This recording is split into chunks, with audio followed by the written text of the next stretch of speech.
Hello and welcome to the Free Cheese episode 629. I am your Joe Dix, joined by Matt Selner. Hello. The Free Cheese is a weekly video game podcast about video games brought to you once a week by thefreecheese.com. This week, we're talking Warp's D2, not Diablo 2, which makes it really hard to find a lot of things about this game on the internet. No, but D2 for the Sega Dreamcast. Covering that because, I mean, I know technically today is not October, but it might as well be. We're in fall. We are officially in fall. Even if, no, we are 100%. Even Animal Crossing said it back at the beginning of September. The world can't disagree. As of the autumnal equinox, we're here. Therefore, we're going to crash a plane into the Canadian wilderness and get lost for a while. But before that, Matt, I want to know which 1990s property do you think had the most prolific impact on you and your tastes? That's a loaded one. 1990s property. Yeah. So my immediate, because it's like, I want to say like D2, the Mighty Ducks. Like Oh, I can't get the Mighty Ducks out of my head. I don't think that's very influential, but my first gut feeling is the Mighty Ducks. was that movie what led you to hockey? I think I was And watching it then beforehand. I just kind of supplemented things. that makes sense. I'm sure there's better answers from me that I just can't think of on the spot because my mind's on D2, the Mighty Ducks. Quack, quack. I think as a kid, it had to have been Goosebumps. Mm-hmm. Plus Batman. Like, I don't think you can escape Batman. Um, but Goosebumps in terms of like just a prevalence, that kind of thing. And I think as I've gotten older and I've gone back to it, I remember seeing a bit of it at the time, but not as much, and I didn't. It was over my head.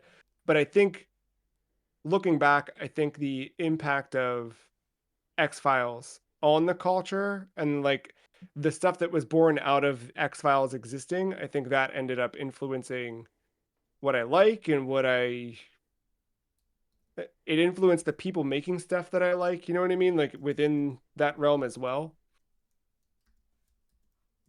Some are all in that sort of sci-fi horror, uh, that 90s vibe flavor of uh, yeah, sci-fi horror, I guess is the whole peak.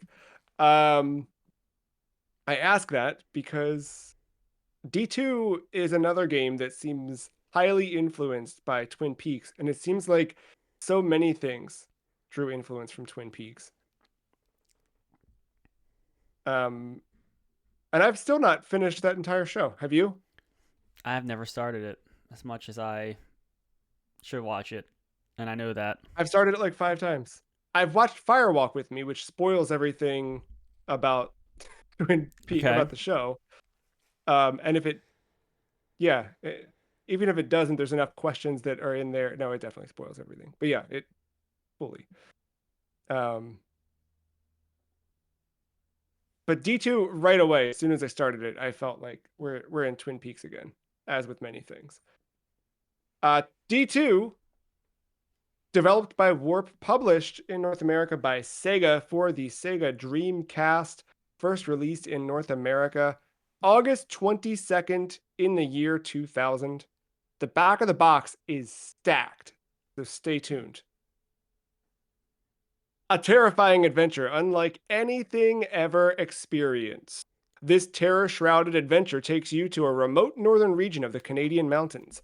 Left stranded in a vast, snowy landscape after a meteor strikes her plane, Laura finds herself in a mountain cabin with a mysterious woman named Kimberly. Outside, horrifying creatures of alien origin roam the area as the two are left to fend for themselves. Features: gripping gameplay, combines first and third person combat and exploration. Over 30 gruesome monsters to fight against, with the variety of creatures expanding as the story advances.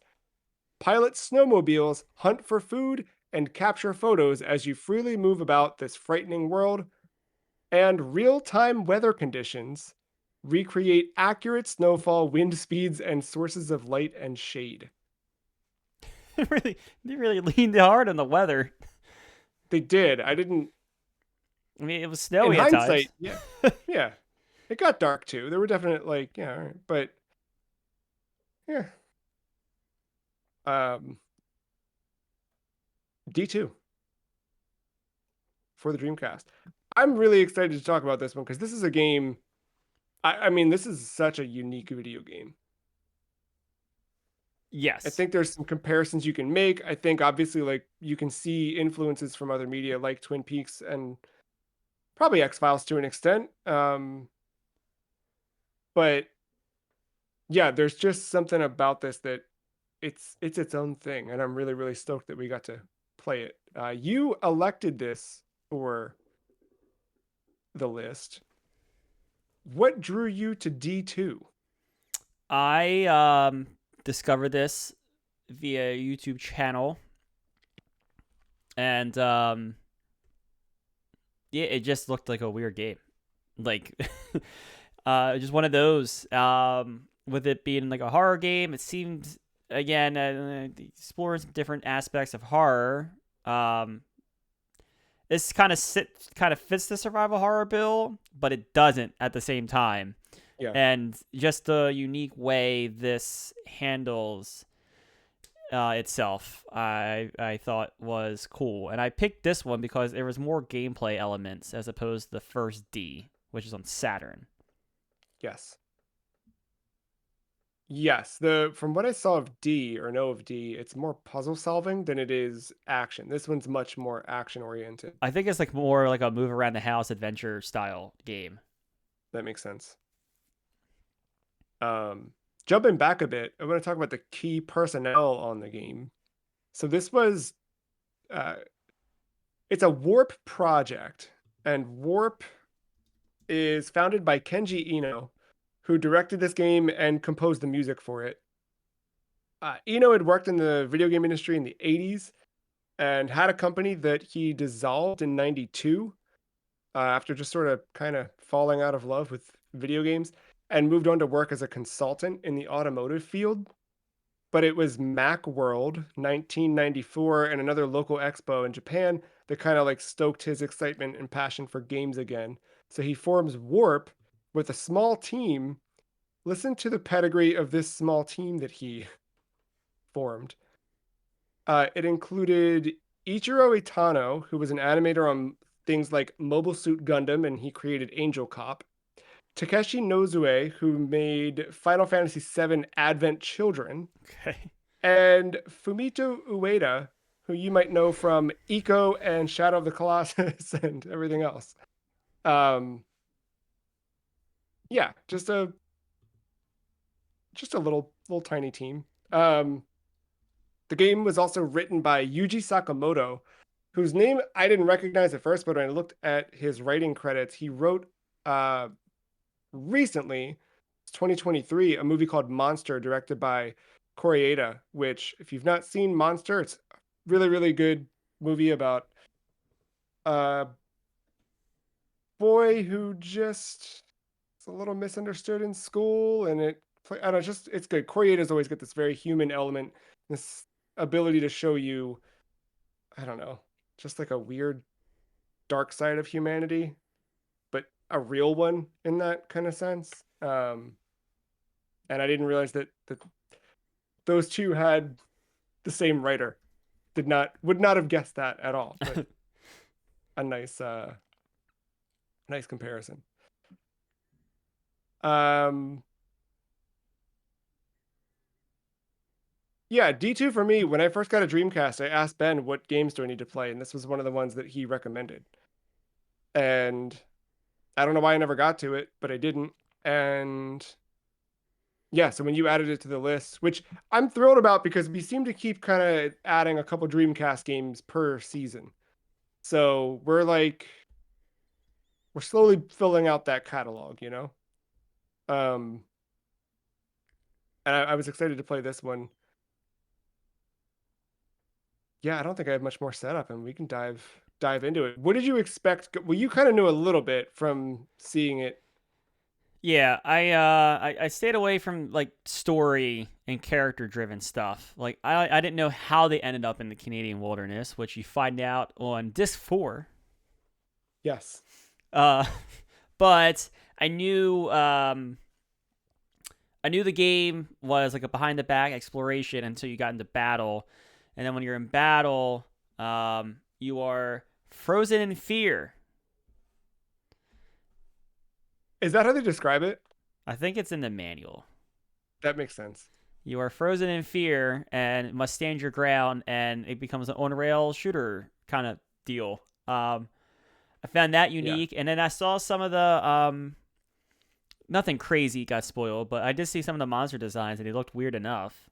And I was like, all right, let's do this. Like very Resident Evil adjacent. Um, I think I think maybe I'd looked at it just out of like, what am I getting into? And I remember seeing the combat, and you see the reticle on the screen, and I think I either asked you or I looked it up to see if it was a thing, because it seems like this would have been a thing where they let you use the light gun on Dreamcast. I don't think they actually do, but it felt like that might be. It's got that vibe to it. I guess let's start there because I didn't know what to expect like at all. You start as soon as you pop the first disc in and you start the game. There's as it's right on the main menu for the opening movie, and when you click on it, it says please insert disc 4. So you do that, you watch the opening movie, and then you're thrown back to play. Uh, Opening movie kind of sets us up with. I mean, you get to see the plane crash described on the back of the box essentially. There's a couple things. This is when I was taking physical notes, so let me refer to those. Um, I've got one that just says, "Love the animation of the beginning plane scene," and then my next line is, "Hi, please don't talk to me." Because the way that the guy Steve, right? That's his name, Oh, the David. David. I don't know why. Yeah, okay, yeah. 5 letters, got a V in the middle. Um, all of his like lines and stuff like that, it was just so cheesy and it made me feel terrible for women.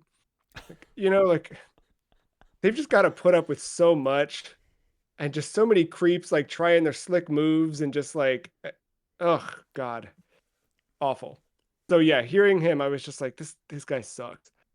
Um the only other thing I had noted here about that opening bit is this had to have been made pre 9/11 because you've got people on the plane who just pull full, not even like not even handguns, but like and not full assault rifles, but they're like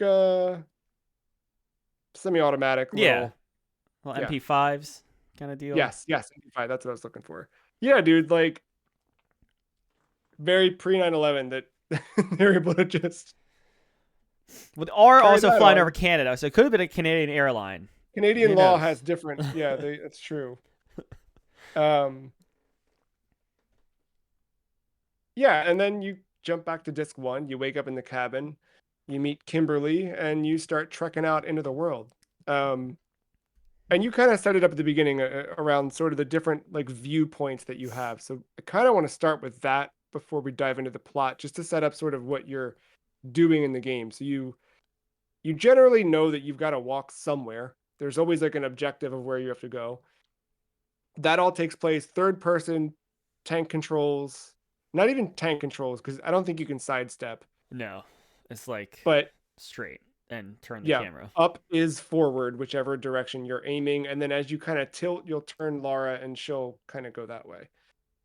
Um, you will occasionally there all the encounters you have combat wise are all like JRPG overworld, like invisible enemies you don't see on the field, but they just Right. attack you, and then suddenly you're in the fight.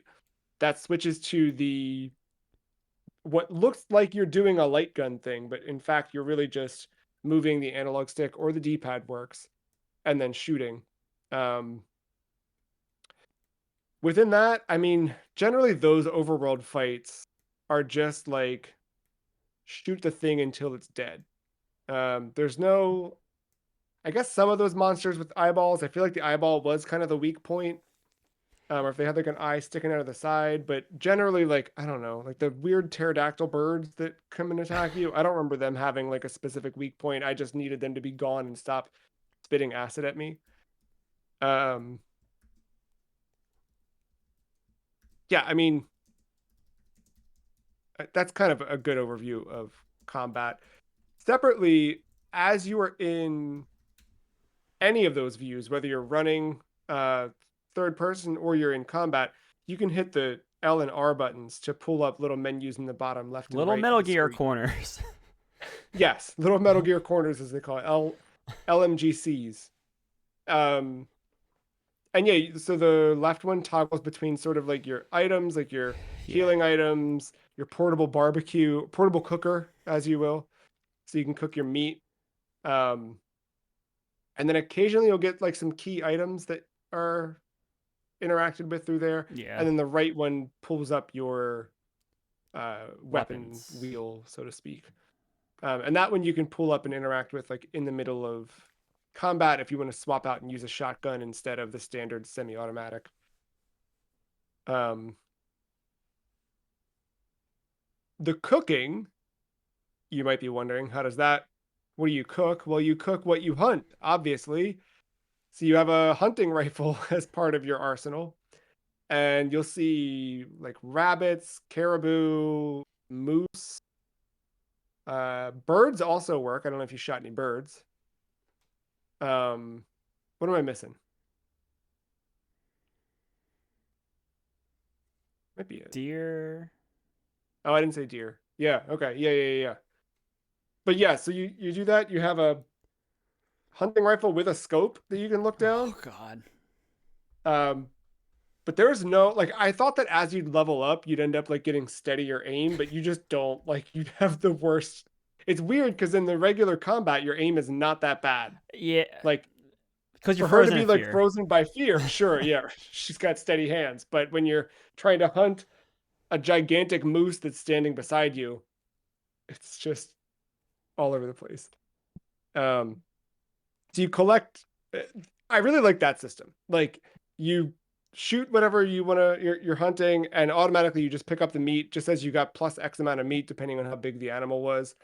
And then to cook that, you can do it whenever, but whenever you need to heal, which you can also do in the middle of battle, which I love that mechanic. Like it just freezes everything, and you can just cycle through your healing items and auto apply with no penalty at all. Very, very appreciative of that. But yeah, you use your you just click the portable cooker and it'll just start. It'll cook a meat and auto eat, easy, clean. Um, did we hit? Did I hit all the mechanics there in terms of? Yeah, I think so. And then later on, you do get another point of view, which is watching Laura ride on the back of a snowmobile because you get snowmobile controls. That one is a little bit different. That one you cannot use the D-pad to control for whatever reason. Oh. I don't know why. Um, but yeah, uh, I pull the trigger to go. Kind of Yeah. it. Yeah. It's Yeah, like not the greatest not thing much to of it. control either. Like it No, works, but it's not great. yeah, it feels like when like a tire goes out or something in GTA 3 where it's like I can still drive, but I it's a struggle. Anything I do is going to potentially harm me. Um and then the game like all throughout like not only are you being interrupted with the combat sequences, there's constant cutscenes, whether that's you opening something or interacting with part of the environment that triggers a cutscene. If you pick up an item that has a unique cutscene, all with unique animations too. Like every single thing you interact with, whether you're picking up ammo or health or whatever, like there's always like a full-blown like analyzation from Laura Like even when it's the health thing she's seen 16 of in the last 12 minutes, still, yeah. The game never does anything with that either, or maybe one time early in What do you mean? disc one, where like there's a there's a scare or Mm, something unexpected happens because of it. yeah, There's one time in the mines that I can think of, which isn't even that good of a scare, but it does happen, and that's kind of yeah. it. It's the same. It's like a missed opportunity of Resident Evil. The only Resident Evil loading door that has a scare is in Resident Evil 2, like outside in that substation thing. There's a back door, and if you open it, all the zombies come out. Yeah, they and you're So right. like, I think the mine's the only. so yeah, like you have these long cutscenes, but I feel like if they started doing like a thing where like unexpected things would happen, like Yeah, then like if this was something like, think of something like Prey, right? Like the video game Prey. I know. Hold on, I'm pivoting, but I'm coming back. Like think of like all the monsters that could disguise themselves as items. What if like later in the yeah, game we had something like that, and you didn't know, you were uncertain of what you were grabbing. It was risk reward, and you had this yes. long animation for the scare or for like a breath of fresh air kind of thing. And I wonder if that's like the fact that like you see how many unique animations they did if they just literally ran out of time because this game it has so much of that enough that it warrants 4 discs, right? Yeah. Because the game's not particularly long. Like I No. think if you heard, oh, I'm playing a 4 disc video game, you're like, oh, this is a 200-hour JRPG. But I rode that whole wave. Like I looked at the how long to beat. It was like 10 hours. And yeah, then, like months down the road, as I'm getting ready to prep for this, I realized it's 4 discs. I'm like, oh shit, I made a mistake. What was how long to beat again? I saw 10 hours, and I was like, all right, well, maybe it's like a Delca. yeah. Like I literally, I think when I first sat down to play it, I played a little bit and like, I yeah, I played a little bit, put it down. I came back and like the next time I played it, I finished disc one and stopped after disc one was over. I feel like that was a good like point for me to move to something else. I sat down. I was like, all right, so disc two, I'll get that done in 2 sittings or whatever. One sitting on disc two, like just boom, knocked it out in like 90 minutes maybe. Yeah, Um, disc three, I don't think was much longer. I just kind of you fly through it, you really do. Um, especially once you know where you're going. I would say by yeah, the time you get to disc three, the enemies get harder, so the risk of death kind of yes, becomes yeah. an issue. And this Well, game, perishing, right? Sorry, yeah, uh, perishing becomes an issue, and there's no autosave. You have to go back to your save. Now, which granted, you can save at any time. So if you're remembering to do it, you're fine. yes. Now, you have the 3 save files. You can't make like 20 of them and backtrack. But, That was why I didn't finish disc one in one sitting because I got pretty far along. Like I think I'd gotten the key and gotten in the truck to smash through the thing and was going in there and I died at that boss fight and it loaded up and it said 000 on the thing because I'd never seen. It's like this sucks. Um, yeah, I but feel like I explored that whole area in disc one yeah, before I realized you just had to kind of go up and back to trigger the, the next thing.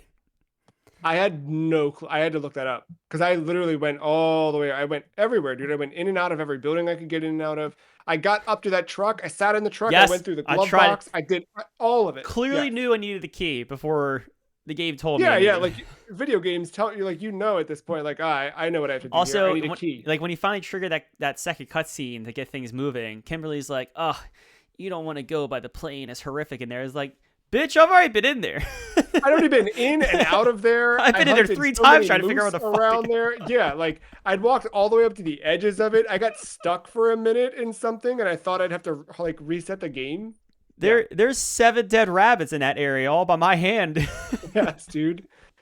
Um, it was really good though. I'd leveled up a bunch. That was Yeah. kind of a setback because you end up like having to regain all those levels.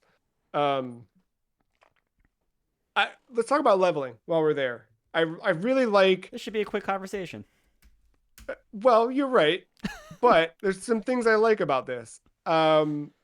Lara has experience points to earn. You can view that at any time in the pause menu, which we'll come back to the pause menu in a second. Um, yeah, she's got a level, and as you level up, she just gains like higher skill level and then also higher max HP. Um, what I like about that is every time you level up, you refill your health, so you can kind of start to like, ooh, do I need to burn my resource right now, or can I survive this fight?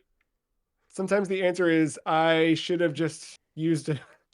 Should have just eaten a rabbit real quick. Yeah, but also again, there's like not if you're I guess your threshold might change on when you want to actually use it, but if your threshold is high enough where like you don't care, like if you get to 25% health Mm-hmm. and you know you can take one more hit, like if you just again if you pull up those Metal Gear corner guys, little Metal Gear corner guys, Yeah, yeah, they pause the game much like in Metal Gear. yeah, yeah, yeah. So you can, like I said, there's no animation to eat. Now there are animations to switch weapons, so there is a small penalty for that. But to heal or cook or whatever, it's like playing a game of tag with your friends, and you get poked in the eye by accident. And you're like, wait, time out, I can't see, and you need like Right. 10 seconds to recover, and then you're like, all right, game on. That's how this game It's plays. 100% that. Yeah, all the monsters oblige. They have no problem with it. They understand the rules of timeout. Um, but yeah, you auto level up. And the best part is you get the best music. I love the music of the level up screen. The camera does this like pull out. You're suddenly not frozen in fear. It does a pan around Lara. It's just so well Yeah. done. That to me is like, we haven't even touched the story yet. The story for me, I think, is like the least memorable part in the end of it. It falls Um, short. I think yeah, there are I'm not going to say cool. I think there are weird and bizarre moments that I will remember from this game, sure. I think especially there's cool moments. that last disc. That There, last disc had some moments. there's a particular boss fight that's not even a boss fight. That is something. Yeah, Uh, but yeah, no. I kind of got sick of the cutscenes. I was like, when Kimberly started talking to me again, I was like, fuck, yeah. stop. Some of those, like when we got to the end of like disc 3 and stuff, when you're with her and I forget the guy's name with the hat. Oh, I Um, just Parker, Parker Jackson. yes, yeah. I've got Ceti, Ceti on his hat. Um, yeah, when him and Kimberly start going at it and just back and forth with all the whatever stories I was like checking out. Like to the point where there's plot points I think I don't even know in this game because I just got so bored that my brain was not retaining any of it. Um Yeah, I like it. Yeah, I mean, and I I don't think I labeled disc 2 on my notes like I did the last two discs, but I think it's disc 2 where it's like I make a note. It's like I know the first game is very cinematic, uh, but this seems like that with a little bit more gameplay. Like it leaned too much mhm. into the cinematics, and I was kind of getting bored. Oh yeah, Yeah, there it is, very right there. much. Couple, yeah. I find myself bored toward cinematics. They feel slow. Yeah. And like there's a point in like disc 3 where you're running to the priest's house, you're running to that woman's house, then you have to run back to the main house where you're at and then back to the you're just all of this and each time it's punctuated by really long unskippable cutscenes. Um the game does a nice thing with Oh, cutscenes though. you can skip them. All of them? Yeah, I maybe or maybe just no on a replay that wouldn't make sense because the save file is dead. Yeah, you can skip them. I didn't I tried You and have it to like wouldn't press I don't something twice in a row or something. I was slamming B. So what I noticed in mine is if you open a house door and it plays the animation of all of that stuff, if you do that a second time, because you've already seen that animation, you can double tap B to Maybe skip. that's what it was. Maybe that's what I'm thinking of. But the cutscenes, there were some where I was like, I don't care. I'm skipping this and I will look it up because I just can't. I'm done. And I was slamming that B button. It was just like, you gotta watch it, dude. I was like, all right, I guess I gotta watch it. Um, Yeah, but it led to some interesting things like yeah, they did. Laura. Laura. And that David guy. Yeah, that David guy. That David guy. And then you would have missed Laura. What I kind of like, I was like into the story, and then once I saw Laura teleport once, I was like, all right, this has made a sharp left turn, and this game is gonna lose me before it gets to its punchline. But see, the supernatural stuff didn't necessarily lose me. It was the I just knew this game, it wasn't gonna like, it kind of lost its groundedness and was gonna go out there. It was at that point kind of like where this game ends up going. I yeah, knew we yeah, were yeah. gonna go there, and I kind of, I don't know, I was having fun with just the monsters and not knowing what was going on, and there not being this like entity almost. Yeah. Which you do have sort of the I don't know the I don't did we ever get a name for the like cloaked Oh, I sorcerer? don't think so.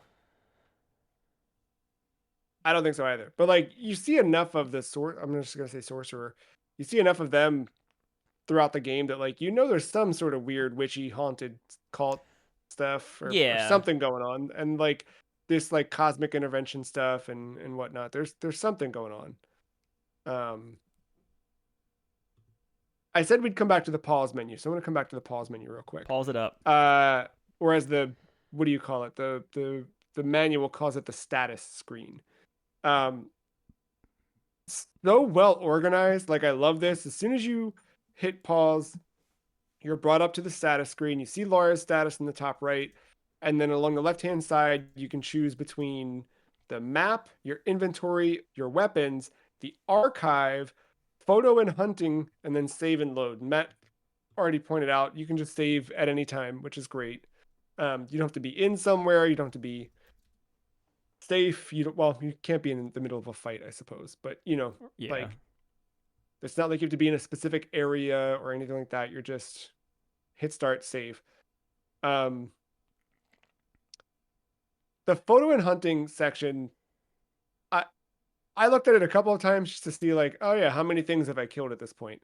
Um, the photos, I didn't find myself taking many photos, but occasionally I would remember that you could, and I would just like when I first met uh the guy with the parrot, he's the priest, right? The parrot wasn't on his shoulder. I'm pantomiming that, but he was on a little perch. Like there was just something about that scene and like the candles flickering out and stuff where I was like, I should probably get a picture of this. Um, I do like though that this game, I mean, it released for us in 2000, but 99 in Japan. But a 26-year-old game that had a photo mode is pretty ambitious, I think. That impressed me quite a bit. And it stored your photos right to the VMU, so like they were there. I think it wrote blocks to your VMU, so you could easily eat up storage space. But nonetheless, like if you had cool pictures you took, like you can always go back and look at them at any time. The archive gave you information about stuff in the game, like which I stopped relying on it or really like looking at it a whole bunch, but I did like early on, like it taught you what Canada was. Otherwise you might not know. Um, oh Oh, hey, did you just see this at the same time as I did? yeah, did you The scroll down and sorcerer. see the cast? Yeah. Yeah, yeah, yeah. Yeah. That was pretty good that we saw that at the same time. Yeah, Literally the same Norix. time. I'm not gonna Norix try that. Georgita? I'm gonna say Georgita. There it is, I, Mr. Georgita. yeah. Um, Janny's grandpa, They got a ball. flight attendant. Yeah, that's good. I like that. Um, I don't know anything else in the start menu to call out. I love that there's a map for every area you're in. Like you can easily just kind of look around. Um, get a sense of where to go. And it kind of highlights key places you'll be heading. No, nothing that you didn't hit. I would say, but no, I agree. This felt like they had Resident Evil as an inspiration, and we're like, how can we make that better? And I think that the thing they leaned into a lot was cinematics and animation and that stuff. Like I do think like it's well directed. I think the animations are what I think impressed me the most, just in terms of like, I don't know, man. There's like so many camera angles and stuff. Like there's a lot of like rigging that needed to happen to make it look the way that it looked. I was a fan of that.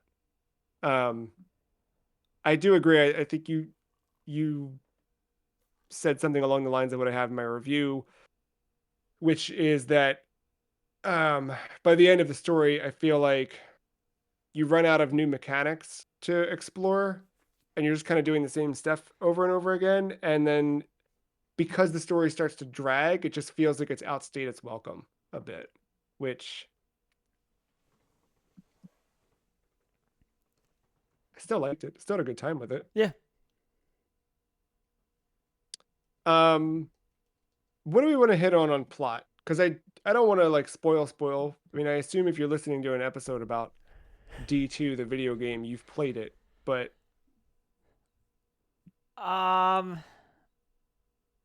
I guess some of the characters and how I found they were all annoying. I think by the end of it, oh no.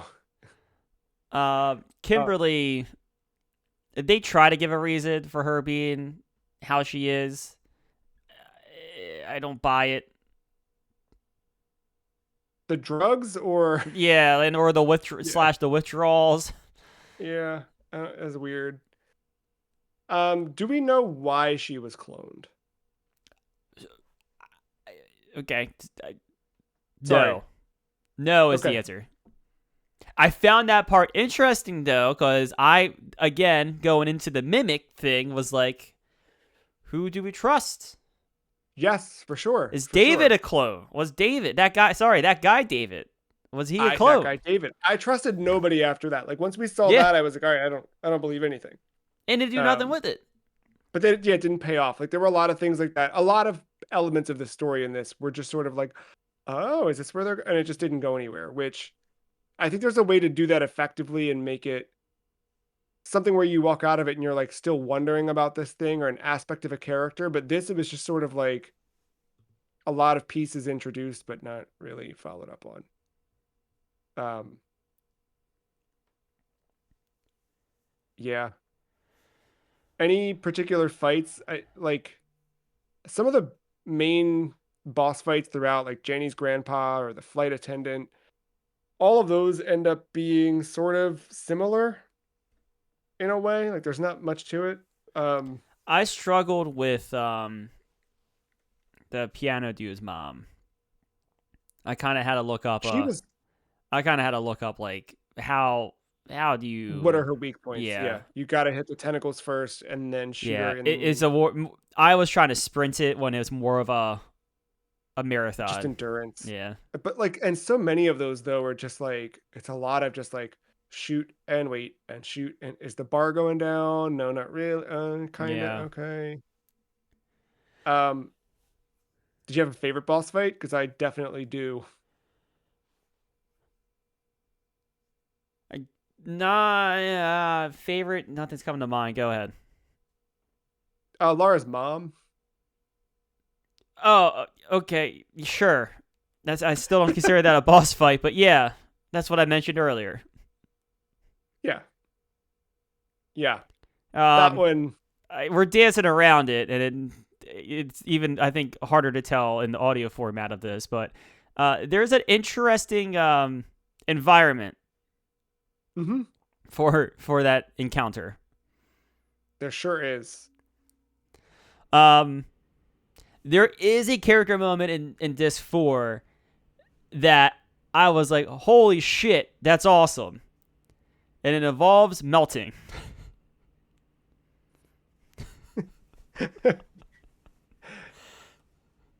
Yeah, it did.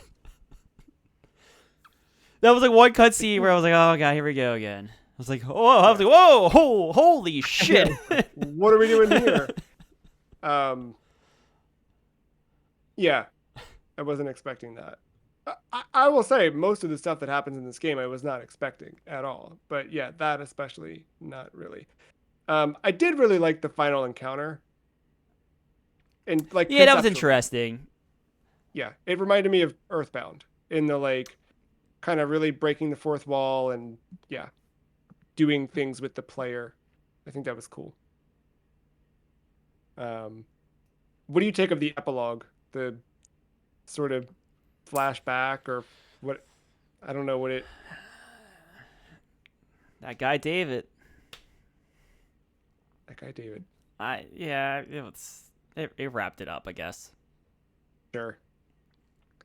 Um, do you have anything else in your notes you feel like you want to call? Is it like I feel like we kind of talked about the systems a lot and moving through the game and then kind of breeze through the plot, but is there stuff we should dive into a bit?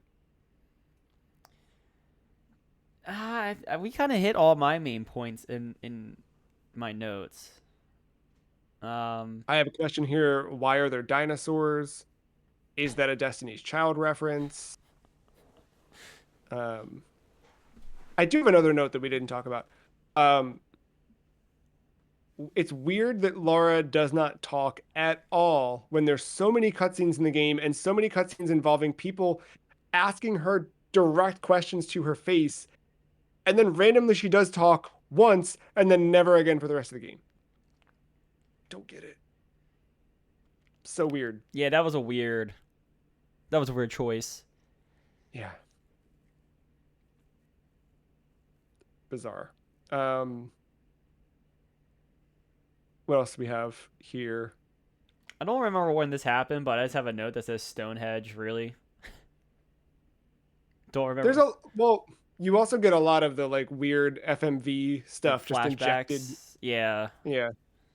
Um, a lot of that Or like no, was it when Parker was talking about his people, that might have been it. CETY.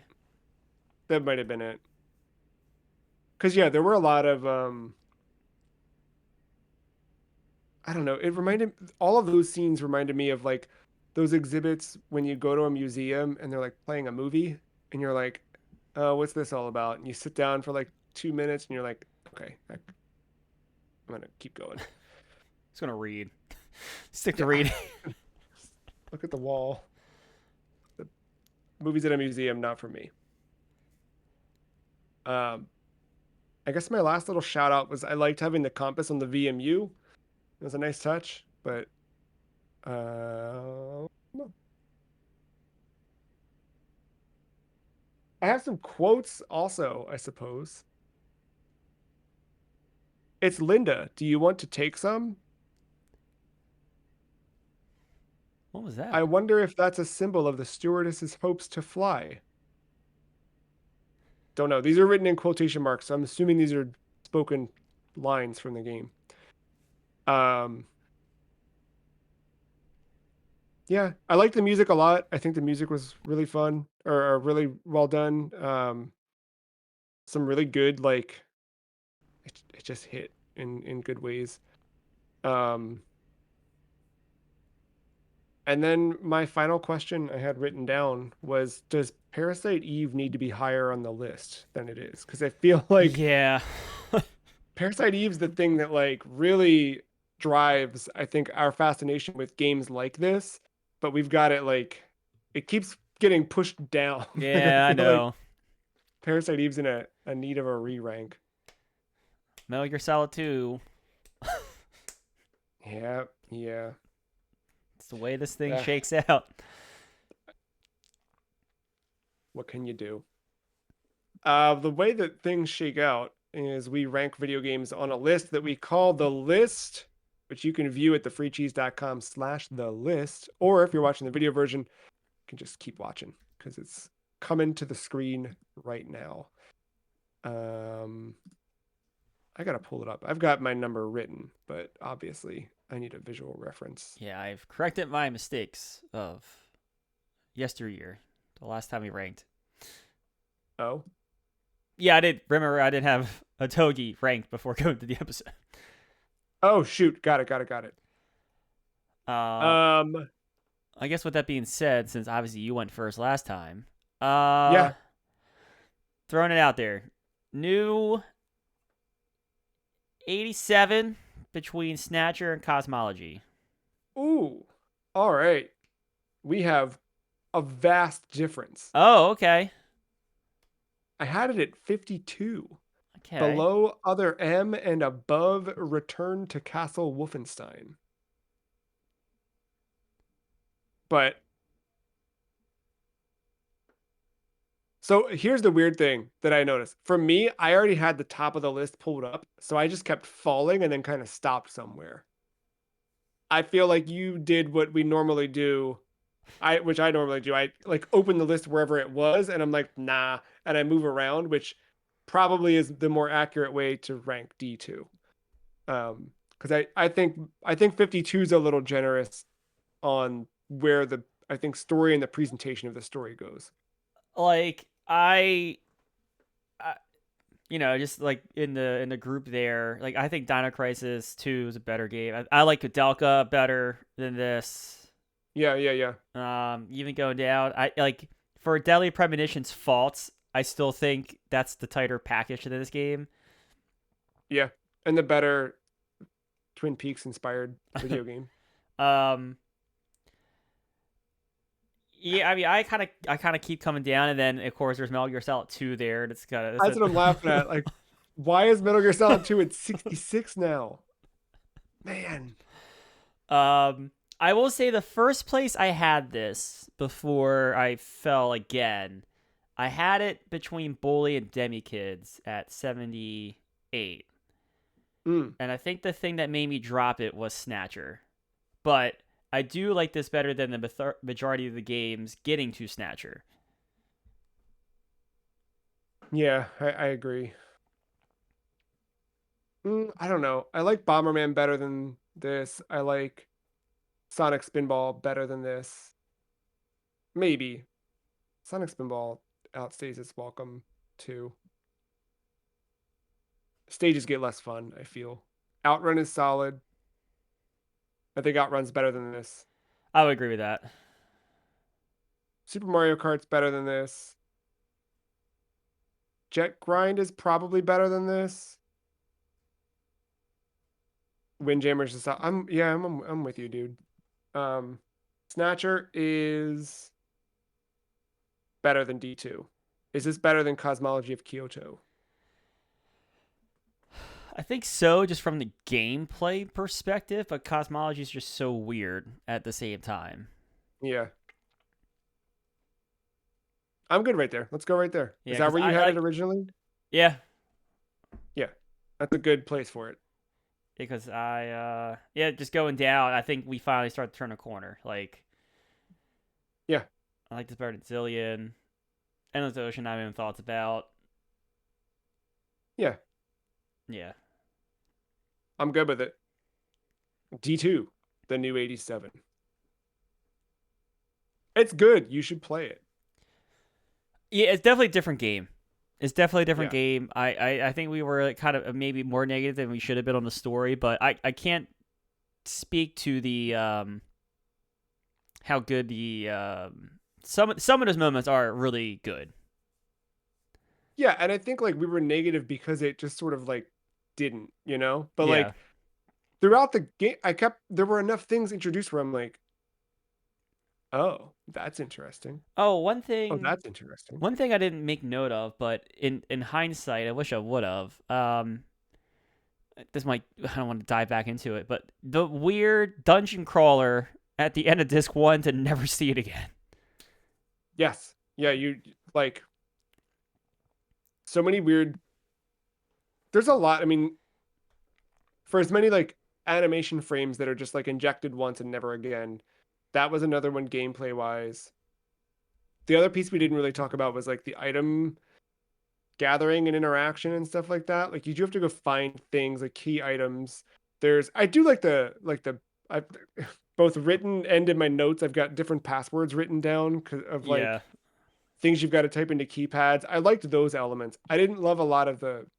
For me, it was like once I got going in a direction of a thing, I didn't like the back and forth of like, oh, I've got to go to Yeah, this a lot of facility or backtracking, and it feels different in the Canadian wilderness, wide open, with random enemy encounters than it does in like a Resident Evil or as tight corridors, and yeah, you're dodging enemies.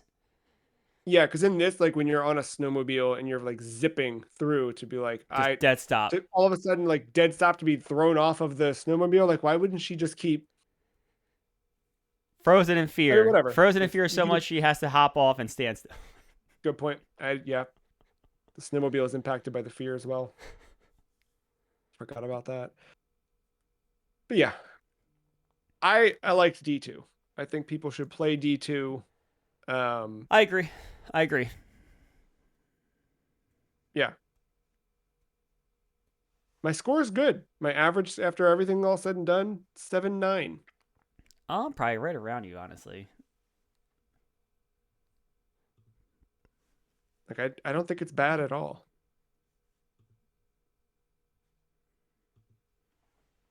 But yeah, it definitely it runs a little long, Yep, seven even at seven for peak me. average. Yeah, it's not bad. Next week, we've got a tour not of the Canadian wilderness, but the Transylvanian type, as our first Castlevania game gets ranked on the list. So come back for episode 630 and enjoy that. Until then, thank you, Matt. Thank you all for hanging out with us. We'll see you next week. Bye.